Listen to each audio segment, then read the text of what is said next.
It's on. I was going to do this on the creepypasta little website, but it wasn't on there. So you're gonna have to stick with this and the ads. This is 8.1, 22 minutes, probably longer because I'm reading it out loud. I know it's supposed to be in the story, but I'm probably not going to be uploading like Amnesia and Crash and Little Big Planet because something happened. I can't really do it, so I'm gonna have to buy the games like physically. Okay. Because they were game shared and that didn't work anymore. So I'm gonna have to buy them again, but I have the progress saved, so it's fine. Probably Crash first because I really like that game, and then we'll see. Okay, let's start. I'm sorry. That's just a little announcement. Sunday. Oh, actually, one more thing. I'm sorry. This is like one of my favorite stories, and I will be reading the Asylum series because it's connected, or at least one of the stories is connected to this. And I really love Psychosis. I don't know why. I read it to someone that got really bored, and I'm sorry for that person. But it's really interesting. Okay, let's start. Sunday. I'm not sure why I'm writing this down on paper and not on my computer. I guess I've just noticed some odd things. It's not that I don't trust the computer. I need to organize my thoughts. Move that up. I need to get down all the details somewhere, objective. Somewhere I know that what I can't write, what I write can't be deleted or changed. Not that that's happened, it's just everything blurs together here, and the fog of memory lends a strange cast to things. I'm starting to feel cramped in this small apartment. Maybe that's the problem. I just had to go and choose the cheapest apartment, the only one in the basement. The lack of windows down here makes day and night seem to slip by seamlessly. I haven't been out in a few days because I've been working on this programming project so intensively. I suppose I just wanted to get it done. Hours of sitting and staring at a monitor can make anyone feel strange. I know, but I don't think that's it. I'm not sure when I first started to feel like something was odd. I can't even define what it is. Maybe I just haven't talked to anyone in a while. That's the first thing that crept up on me. Everyone I normally talk to online while I program has been idle, or they simply have not logged on at all. My instant messages go unanswered. The last email I got from anybody was a friend saying he talked to me when he got back from the store. And that was yesterday. I called my cell phone, but reception's terrible down here. Yeah, that's it. I just need to call someone. I'm going to go outside. Well, that didn't work so well. As the tingle of fear fades, I'm feeling a little ridiculous for being scared at all. I looked in the mirror before I went out, but I didn't shave the 2-day stubble I'd grown. I figured I was just going out for a quick cell phone call.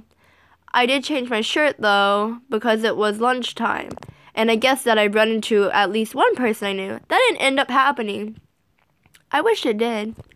When I went out, I opened the door to my small apartment slowly.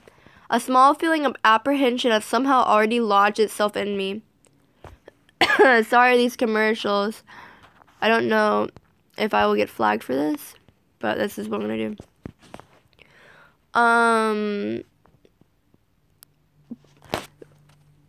For some indefinable reason, I chalked it up to having not spoken to anyone but myself for a day or two. I peered down the dingy gray hallway, made dingier by the fact that it was a basement hallway. On one end, a large metal door led to the building's furnace room. It was locked. Of course. 2 dreary soda machines stood by it.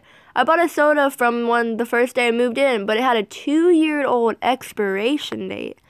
I'm fairly sure nobody knows that those machines aren't even down here.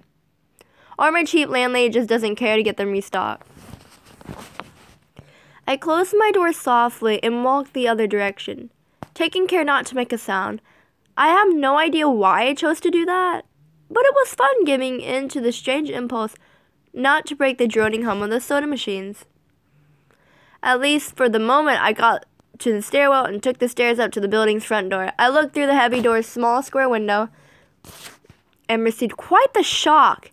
It was definitely not lunchtime. City gloom hung over the dark street outside, and the traffic lights at the intersection in the distance blinked yellow. Dim clouds, purple and black, from the glow of the city hung overhead. Nothing moved, save the few sidewalk trees that shifted in the wind. I remember shivering. though I wasn't cold. Maybe it was the wind outside. I could vaguely hear it through the heavy metal door, and I knew it was that unique kind of late night wind, the kind that was constant, cold, and quiet, save for the rhythmic music it made as it passed through countless unseen tree leaves. I decided not to go outside.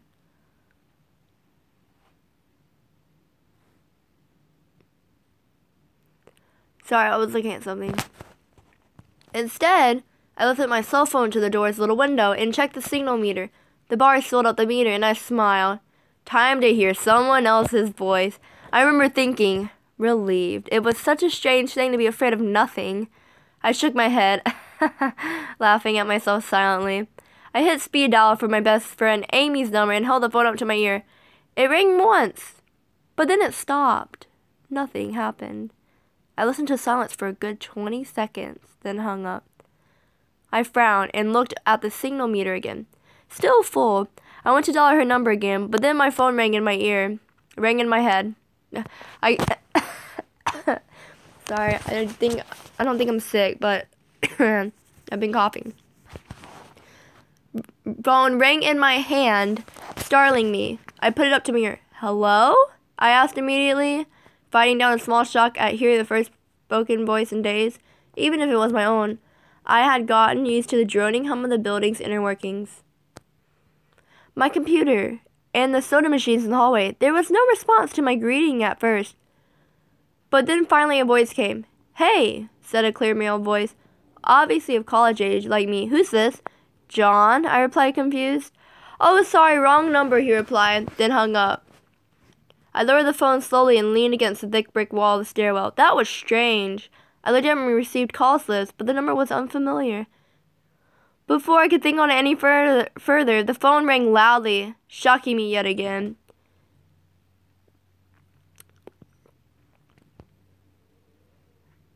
I don't know why I keep losing my place. Okay, here we go. This time, I looked at the caller before I answered. It was another unfamiliar number. This time, I held the phone up to my ear, but said nothing. I heard nothing but the general background noise of a phone. Then a familiar voice broke my attention. John? Was a single word in Amy's voice. I breathed in a sigh of relief. Hey, it's you, I replied. Who else would it be? She responded.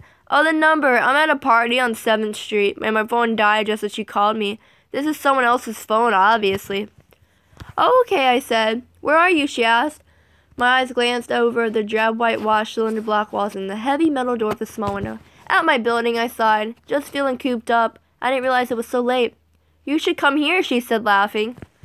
Nah, I don't feel like looking for some strange place of myself in the middle of the night, I said, looking out the window at the silent, windy street that secretly scared me just a tiny bit. I think I'm just going to keep working or go to bed. Nonsense, she replied. I can come get you. Your building is close to 7th Street, right? How drunk are you? I asked lightheartedly. You know where I live. Oh, of course, she said abruptly. I guess I can't get there by walking, huh? You could if you wanted to waste half an hour, I told her. Right, she said. Okay, have to go. Good luck with your work. I lowered the phone once more, looking at the numbers flash as the call ended. Then the droning silence suddenly reasserted itself in my ears. The two strange calls in the eerie street outside just drove home my aloneness in this empty stairwell. Perhaps from having seen too many scary movies, I had the sudden inexplicable idea that something could look in the door's window and see me, some sort of horrible entity that hovered at the edge of aloneness, just waiting to creep up on unsuspecting people that strayed too far from other human beings. I knew this fear was irrational, but nobody else was around. So, I jumped down the stairs, ran down the hallway into my room, and closed the door as swiftly as I could while still staying silent. Like I said, I feel a little ridiculous for being scared of nothing, and the fear has already faded. Writing this down helps a lot. It makes me realize that nothing is wrong. It filters out half-formed thoughts and fears and leaves only cold, hard facts. It's late. I got a call from a wrong number, and Amy's phone died, so she called me back from another number. Nothing strange is happening. Sorry, let me move. Still, there was something a little off about that conversation. I know it could have just been the alcohol she'd had. Or was it even her that seemed off to me? Or was it, yes, that was it. I didn't realize it until this moment. Writing these things down. I knew writing things down would help. She said she was at a party, but I only heard silence in the background. Of course! That doesn't mean anything in particular, as she could have just gone outside to make the call. No, that couldn't be it either. I didn't hear the wind blow. I didn't hear the wind. I need to see if the wind is still blowing. Monday.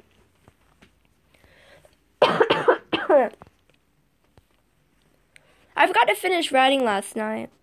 I'm not sure what I expected to see when I ran up the stairwell and looked out the heavy metal door's window. I'm feeling ridiculous. Last night's spirit seemed hazy and unreasonable to me now. I can't wait to go out into the sunlight. I'm going to check my email, shave, shower, and finally get out of here.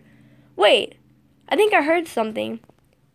It was thunder. That whole sunlight and fresh air thing didn't happen. I went out into the stairwell and up the stairs, only to find disappointment. The heavy metal door's little window showed only flowing water as torrential rain slammed against it. Only a very dim, gloomy light filtered in through the rain, but at least I knew it was daytime, even if it was a gray, sickly, wet day. I tried looking out the window and waiting for lightning to illuminate the gloom, but the rain was too heavy, and I couldn't make out anything more than vague, weird shapes moving at odd angles in the waves washing down the window. Disappointed, I turned around, but I didn't want to go back to my room. Instead, I wandered further up the stairs, past the first floor and the second. The stairs ended at the third floor, the highest floor in the building. I looked through the glass that ran up the outer wall of the stairwell, but it was that warped, thick kind that scatters the light. Not that there was much to see through the rain to begin with. I opened the stairwell door and wandered down the hallway.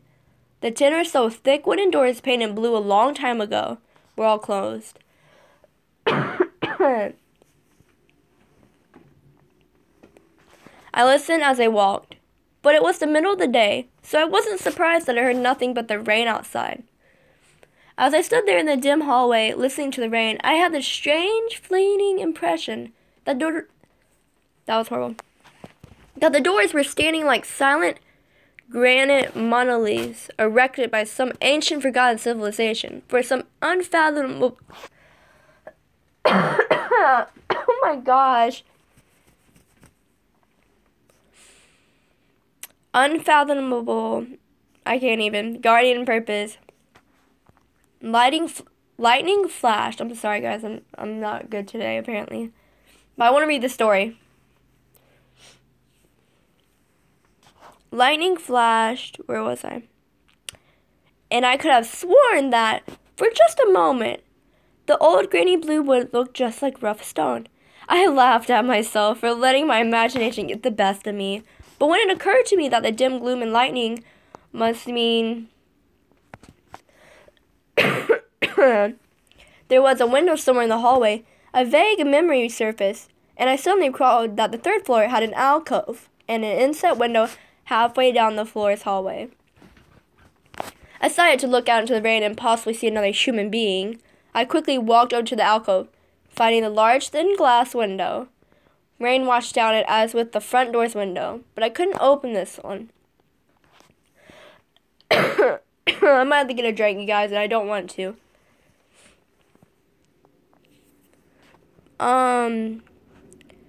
But I couldn't open this one. I reached a hand out to slide it open, but it hesitated. I had the strangest feeling that if I opened that window, I would see something absolutely horrifying on the other side. Everything's been so odd lately. So I came up with a plan, and I came back here to get what I needed. I don't seriously think anything will come of it, but I'm bored. It's raining, and I'm going stir crazy. I came back to get my webcam. The cord isn't long enough to reach the third floor by any means. So instead, I'm going to hide it between the two soda machines in the dark end of my basement hallway. Run the wire along the wall and under my door, and put black duct tape over the wire and blend it in with the black plastic strip that runs along the base of the hallway's walls. I know this is silly, but I don't have anything better to do. Well, nothing happened. I crouched open the hallway to stairwell door, steeled myself, then flung the heavy front door wide open, and ran like hell down the stairs to my room, and slammed the door. I watched the webcam on my computer intently, seeing the hallway outside my door and most of the stairwell. I'm watching it right now, and I don't see anything interesting. I just wish the camera's position was different, so that I could see out the front door. Hey, someone's online! I got out an older, less functional webcam that I had it in my closet to video chat with my friend online. I couldn't really explain to him why I went to video chat, but it felt good to see another person's face. He couldn't talk very long, and we didn't talk about anything meaningful, but I felt much better. My strange fear had almost passed. I would feel completely better. But then there was something odd about a conversation. I know that I've said that everything has seemed odd, but still, he was very vague in his responses. I can't recall one specific thing that he said. Sorry. No particular name or place or event, but he did ask for my email address to keep in touch. Wait, I just got an email. I'm about to go out. I just got an email from Amy that asked me to meet her for dinner at the place we usually go to. I do love pizza, and I've just been eating random food from my poorly stocked fridge for days. So I can't wait. Again, I feel ridiculous about the odd couple of days I've been having. I should destroy that journal when I get back. Oh, another email. Oh my god, I almost left the email and opened the door. I almost opened the door, but I read the email first. It was from a friend I haven't heard from in a long time, and was sent to a huge number of emails that must have been every person he has saved in his address list. It had no subject, and it said simply, "Seen with your own eyes, don't trust them, they." What the hell is that supposed to mean? The words shock me, and I keep going over and over them. Is it a desperate email sent just as something happened? I'm gonna have to get some water.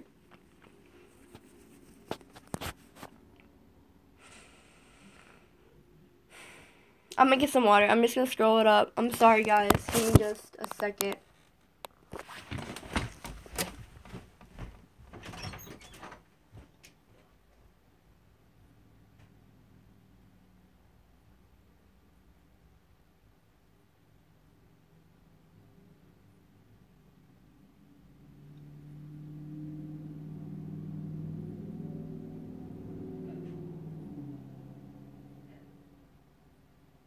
Think about it. Was it eerie? Or is it the fear clouding my memory? My mind toys with the progression of events I've written here, pointing out that I have not been presented with one single fact, that I did not specifically give out unsuspectingly the random wrong number that got my name in the subsequent strange return call from Amy, the friend that asked for my email address. I messaged him first when I saw him online, and then I got my first email a few minutes after that conversation. Oh my god, that phone call with Amy I said over the phone. I said that I was within half an hour's walk of 7th Street. They know I'm near there. What if they're trying to find me? Where is everyone else? Why haven't I seen or heard anyone else in days? No, this is crazy. This is absolutely crazy. I need to calm down. This madness needs to end. I don't know what to think. I ran about my apartment furiously, holding my cell phone up to every corner to see if I got a signal through the heavy walls. Finally, in the tiny bathroom near one ceiling corner, I got a single bar. Holding my phone there, I sent a text message to every number in my list. Not wanting to betray anything about my unfounded fears, I simply sent, "You seen anyone face to face lately?" At that point, I just wanted any reply back. I didn't care what the reply was, or if I embarrassed myself. I tried to call someone a few times, but I couldn't get my head up high enough, and if I brought my cell phone down even an inch, I lost signal. Then I remembered the computer and rushed over to it, instant messaging everyone online. Most were idle or away from their computer. Nobody responded. My messages grew more frantic, and I started telling people where I was and to stop by in person for a host of barely passable reasons. I didn't care about anything by that point. I just needed to see another person. I also tore apart my apartment, looking for something that I might have missed. some way to contact another human being without opening the door. I know it's crazy. I know it's unfounded. But what if? What if? I just need to be sure. I take the phone to the ceiling in the case. In case.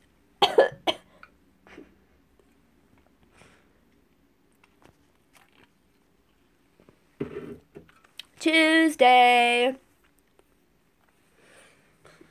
The phone rang. That's not how you're supposed to read that. I'm sorry. That was really obvious. I was supposed to yell at it.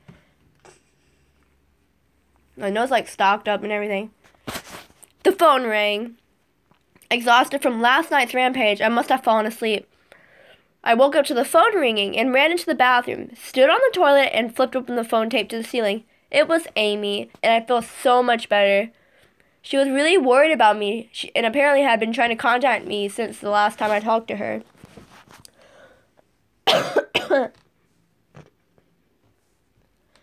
She's coming over now, and yes, she knows where I am without me telling her. I feel so embarrassed. I am definitely throwing this journal away before anyone sees it. I don't even know why I'm writing in it now. Maybe it's just because it's the only communication I've had at all since God knows when. I look like hell too. I looked in the mirror before I came back in here. My eyes are sunken, my stubble is thicker, and I just look generally unhealthy.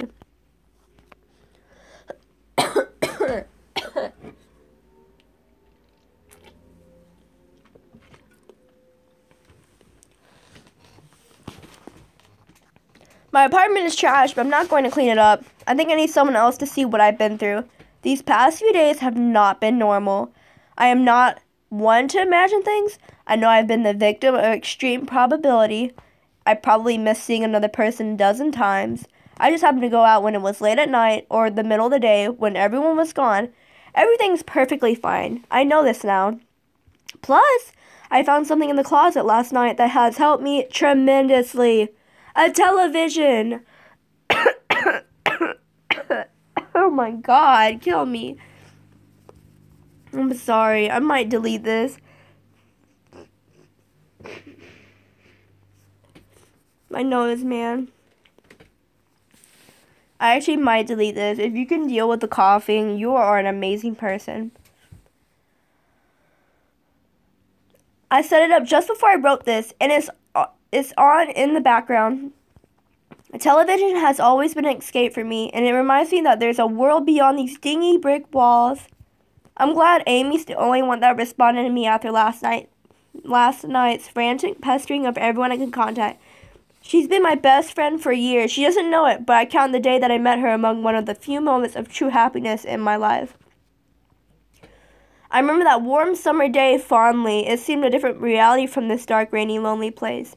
I feel like I spent days sitting in that playground, much too old to play, just talking with her and hanging around doing nothing at all.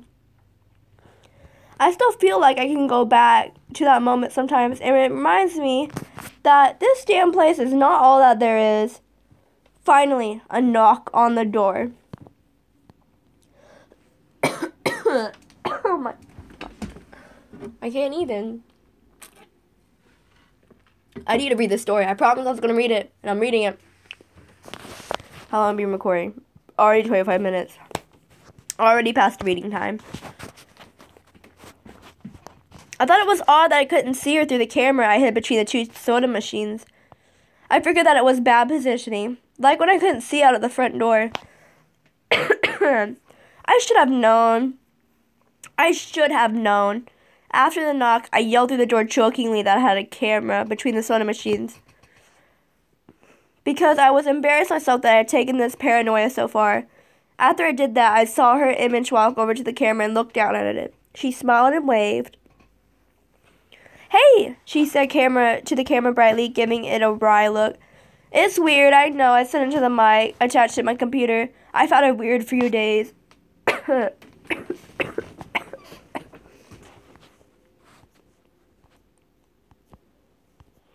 Oh, I thought I could pause it, but I can't. That works. "Must have," she replied. "Open the door, John." I hesitated. How could I be so sure? "Hey, humor me for a second here," I told her through the mic. "Tell me one thing about us. Just prove to me you're you." She gave the camera a weird look. Alright, she said, slowly thinking. We met randomly at a playground when we were both way too old to be there. I sighed deeply as reality returned and fear faded. God, I've been so ridiculous. Of course it was Amy. That day wasn't anywhere in the world except in my memory. I've never even mentioned it to anyone. Not out of embarrassment, but out of a strange, secret nostalgia and a longing for those days to return. If there was some unknown force at work trying to trick me, as I feared, there was no way they could know about that day. Haha, alright. I'll explain everything, I told her. Be right there. I ran to my small bathroom and fixed my hair as best as I could. I looked like hell. But she would understand. Snickering at my own unbelievable behavior and the mess I made up of the place. I walked to the door. I put my hand on the doorknob and gave the mess one last look. So ridiculous, I thought. My eyes traced over that half-eaten food lying on the ground, the overflowing trash bin, and the bed I tipped to the side looking for God knows what. I almost turned to the door and opened it, but my eyes fell on one last thing. The old webcam, the one I used for that eerily vacant chat with my friend.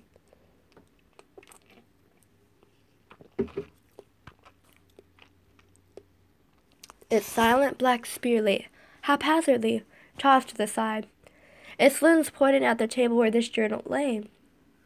An overwhelming terror took me as I realized that if something could see through the camera, it would have seen what I just wrote about that day.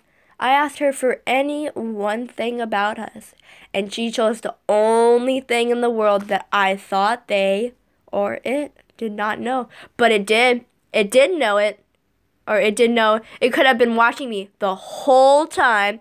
I didn't open the door. I screamed. I screamed in uncontrollable terror. I stomped on the old webcam on the floor. The door shook, and the doorknob tried to turn, but I didn't hear Amy's voice through the door. Was the basement door made to keep out drafts too thick, or was Amy not outside? What could I have been trying to get in, if not her? What the hell is out there? I saw her on my computer through the camera outside. I heard her on the speakers through the camera outside. But was it real? How could I know? She's gone now. I screamed and shouted for help. I piled up everything in my apartment against the front door. Friday. At least I think that's it. At least I think that it's Friday. I broke everything electronic. I smashed my computer to pieces. Every single thing on there could have been accessed by network access or worse, altered. I'm a programmer, I know. Every little piece of information I gave out since it started. My name, my email, my location, none of it came back from outside until I gave it out. I've been going over and over what I wrote. I've been pacing back and forth, alternating between stark terror and overpowering disbelief. Sometimes I'm absolutely certain some phantom entity is dead set on the simple goal of getting me to go outside. Back to the beginning with the phone call from Amy, she was effectively asking me to open the door and go outside. I keep running through it in my head. One point of view says I've acted like a madman, and all this is the extreme convergence of probability. Never going outside at the right time by pure luck. Never seeing another person by pure chance. Getting a random nonsense email from some computer virus at just the right time. The other point of view says that extreme convergence of probability is the reason that whatever's out there hasn't gotten me already. I keep thinking, I never opened the window on the 3rd floor. I never opened the front door until that incredibly stupid stunt with the hidden camera. After which I ran straight into my room and slammed the door. I haven't opened my own solid door since I flung open the front door of the building.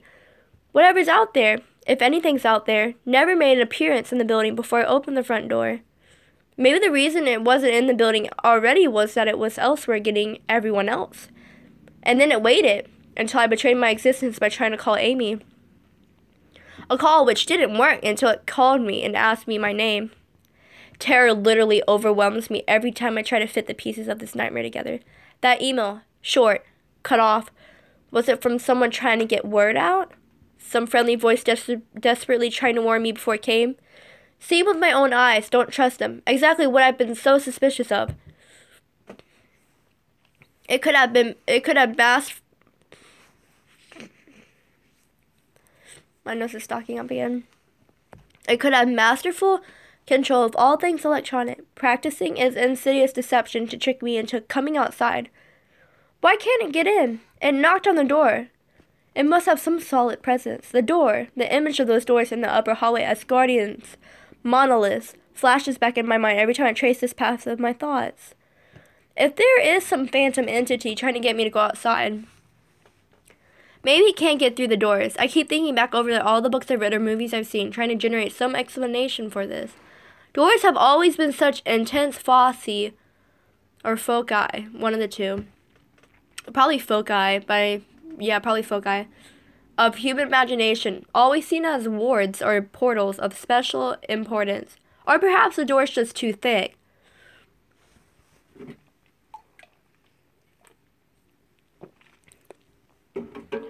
I know that I couldn't bash through any of the doors in this building, let alone the heavy basement ones. Aside from that, the real question is, why does it even want me? If it just wanted to kill me, it could do it any number of ways, including just waiting until I starve to death. What if it doesn't want to kill me? What if it has some far more horrific fate in store for me? God, what can I do to escape this nightmare? A knock on the door. I told the people on the other side of the door I need a minute to think and I'll come out. I'm really just writing this down so I can figure out what to do. At least this time I heard their voices. See, my voice is not. My paranoia. And yes, I recognize that I'm being paranoid.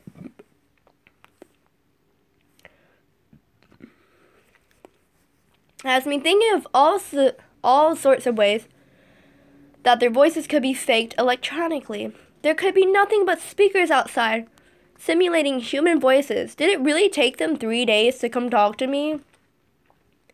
Amy is supposedly out there along with 2 policemen and a psychiatrist. Maybe it took them 3 days to think of what to say to me. The psychiatrist's claim could be pretty convincing if I decide to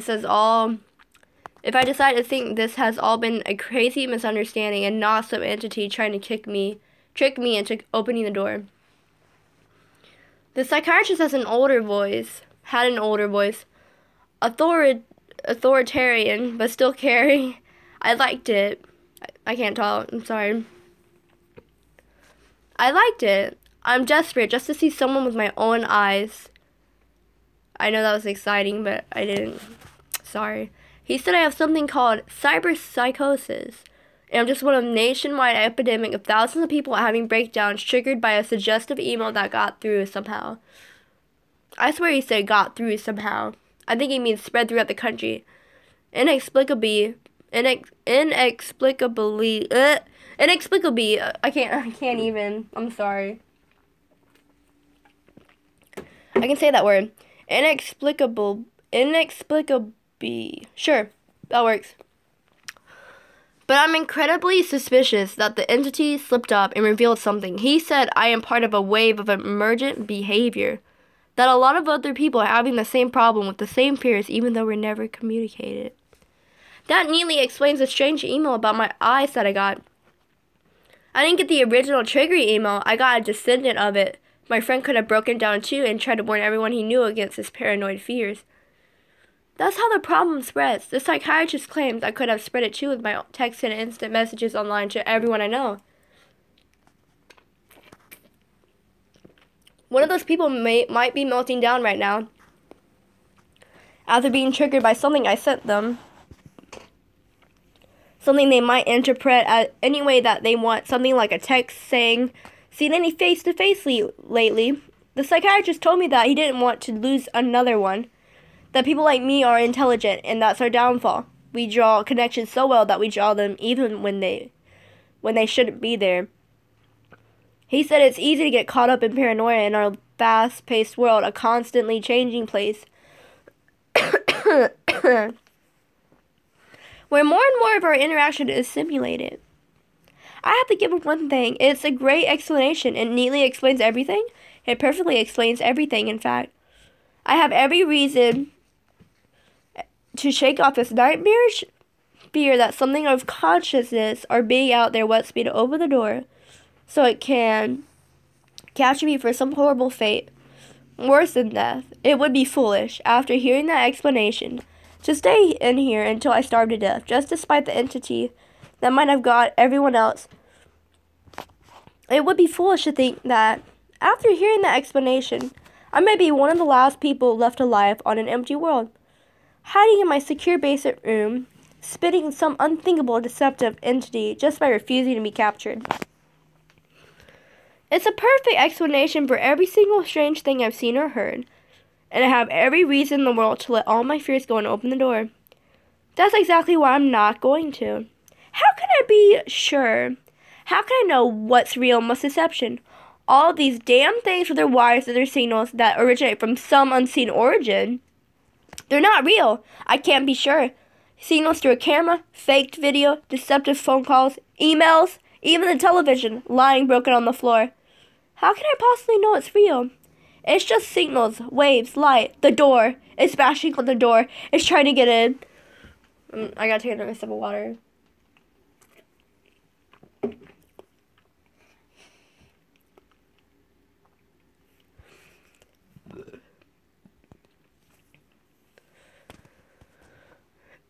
What insane mechanical contrivance could it be using to stimulate the sound so well? At least I'll finally see it with my own eyes. There's nothing left in here for it to deceive me with. I've ripped apart everything else. It can't deceive my eyes, can it? See with your own eyes. Don't trust them. Wait. Was that a desperate message telling me to trust my eyes? Or warning me about my eyes, too? Oh my god, what's the difference between a camera and my eyes? They both turn light into electrical signals. They're the same. I can't be deceived. I have to be sure. I have to be sure. Date unknown. I calmly asked for paper and pen day in and day out until it finally gave them to me. Not that it matters. What am I going to do? Poke my eyes out? The bandages feel like part of me now. The pain is gone. I figure this will be one of my last chances to write legibly. Asked without my sight to correct mistakes, my hands will slowly forget the emotions involved. This is a sort of self-indulgence. This writing, it's a relic of another time because I'm certain everyone left in the world is dead. Or something far worse. I sit against the padded wall day in and day out. The entity brings me food and water. It masks itself as a kind nurse, as an unsympathetic doctor. I think it knows that my hearing has sharpened inconsiderably now that I live in darkness. It fakes conversations in the hallways, on the off chance that I might overhear. One of the nurses talks about having a baby soon. One of the doctors lost his wife in a car accident. None of it matters. None of it is real. None of it gets to me. Not like she does. That's the worst part. The part I almost can't handle. The thing comes to me. Masquerading as Amy. Its recreation is perfect. It sounds exactly like Amy. Feels exactly like her. It even produces a reasonable facet. I don't even know what that word is.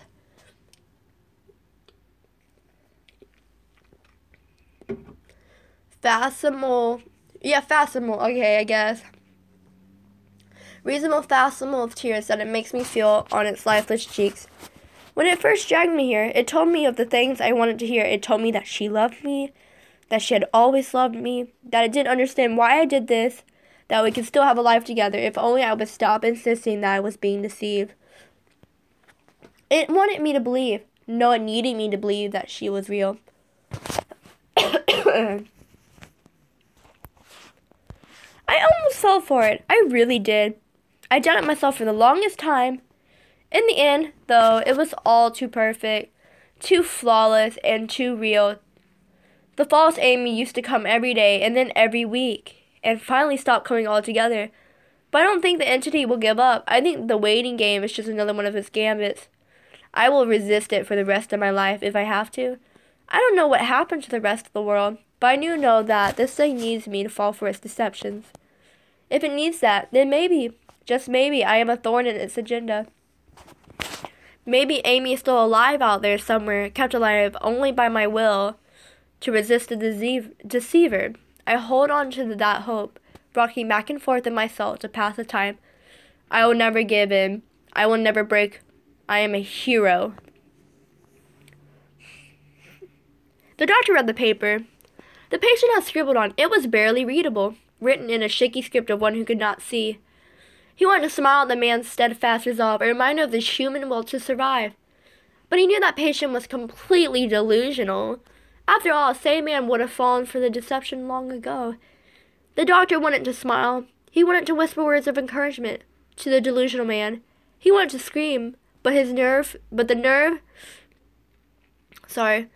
nerve filaments wrapped around his head and into his eye made him do otherwise. His body walked into the cell like a puppet and told the patient once more that he was wrong and that there was nobody trying to deceive him. That will be it. I might do this video again. I hope not, but if you could get past it.